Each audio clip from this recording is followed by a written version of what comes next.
পানাগড় বাইপাসে বেশ কয়েক মিনিট দাঁড়িয়ে কথা বললেন মুখ্যমন্ত্রী জেলার সভাপতির সাথে।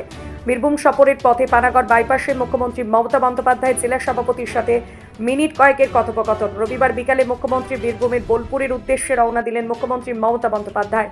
এদিন বিকাল 6টা নাগাদ পানাগড় বাইপাসে এসে পৌঁছান এবং সেই সময় পশ্চিম বর্ধমান জেলা তৃণমূল কংগ্রেসের জেলা সভাপতি নরেন চক্রবর্তীর সাথে থেকে যাওয়ার পথে কয়েক মিনিট কথাবার্তা বলেন। জেলা সভাপতি নরেন চক্রবর্তী জানান, মুখ্যমন্ত্রী মমতা বন্দ্যোপাধ্যায় বীরভূম সফরের উদ্দেশ্যে যাত্রা শুরু করলেন, তাই শুভেচ্ছা জানাতে তিনি এসেছিলেন এবং সেই সাথে তিনি বেশ কিছু পরামর্শ দিয়ে যান। এর পাশাপাশি জেলা সভাপতিকে শরীরের যত্ন নিতে বলেন। জেলা সভাপতি আরও জানান, 28 তারিখ অর্থাৎ সোমবার গীতাঞ্জলি প্রেক্ষাগৃহে প্রশাসনিক বৈঠক করবেন। প্রশাসনিক বৈঠক শেষে বিরাট পদযাত্রা করবেন।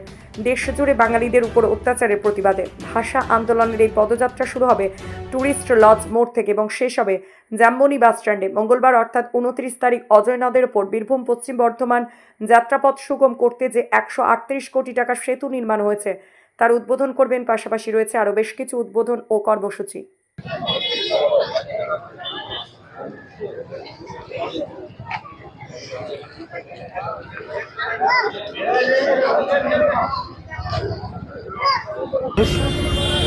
তারা মাননীয় মুখ্যমন্ত্রী আমাদের রাস্তার উপর দিয়ে পেরিয়ে যাবেন, আমরা সবাই ছিলাম দিদিকে স্বাগত জানানোর জন্য, দিদিকে একবার চোখে দেখার জন্য, দিদির দুটো কথা যদি শুনতে পাই এটার জন্য আমরা সবাই অধীর আগ্রহে দাঁড়িয়েছিলাম।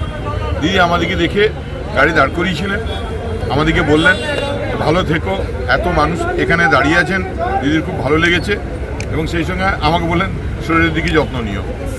মানে সামনে তো 2026-এ ভোট, মানে কি মনে হচ্ছে দাদা? আমরা জিতবো।